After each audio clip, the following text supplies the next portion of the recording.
Social Impact Podcast with Rajiv Shrestha.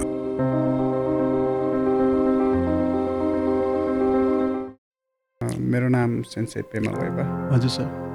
अनि specially म चाहिँ फिल्म मेकर क्लाइम्बर ओके त्यति नै हो सर्टकटमा त्यति नै हो सर बाँकी भनेको भित्र ओके धेरै कुराहरू लर्निङ ओके हिमालसँग चाहिँ मैले लाइफमा धेरै चिज चाहिँ हिमालबाट नै लर्निङ गर्न पाएँ हो सबैले गरिरहेको छ। हजुरको टिममा राजु लामा जीवन हुनुहुन्थ्यो 2022 मा चाहिँ म चाहिँ उहाँको टिममा थिएँ त्यतिखेर। एउटै हो। हजुर हजुर दुईजना एक अर्काको टिममा हजुर हुनुहुन्थ्यो हजुर ओके हजुर अनि एज अ भिडियोग्राफर हजुर जानुभएको थियो हजुर अनि राजु सर काठमाडौँ फर्केपछि माउन्ट एभरेस्टबाट फर्केपछि उहाँको पहिलो नाम हजुरकै नाम लिनुभयो उहाँको आँखाबाट आँसु झऱ्यो भन्नुभएको थियो माउन्ट एभरेस्टको टुप्पोमा ठिक छ राजु लामा हाम्रो मङ्गलेन हाटको भोकलिस्ट हजुर उहाँको टिममा हजुरले राम्रै भिडियोहरू खिच्नुभयो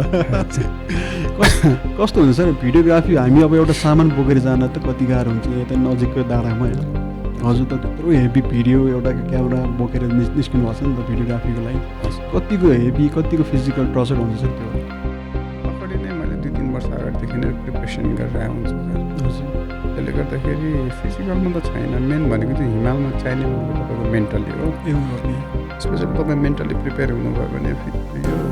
लोडहरू हुन्छ जति पनि फिजिकल त्यो चिजहरू चाहिँ एडप्ट हुँदै जाने हो यहाँ अब डाइरेक्ट त्यहाँबाट यहाँ आउँदाखेरि गर्मी भइरहेछ नि त अब यो चिज पनि बिस्तारै हराउँदै जान्छ नि त अनि हामी माथि जाँदाखेरि त्यो चिज त्यो वेदरसँग चाहिँ एडप्ट हुँदै जान्छ त्यसमा मलाई प्रब्लम छैन मैले पनि भन्नु मिल्दैन होइन म नै आफू नेवा कम्युनिटी बिलङ गर्छु र नेवा कम्युनिटीमा चाहिँ म्युजिक भिडियोहरू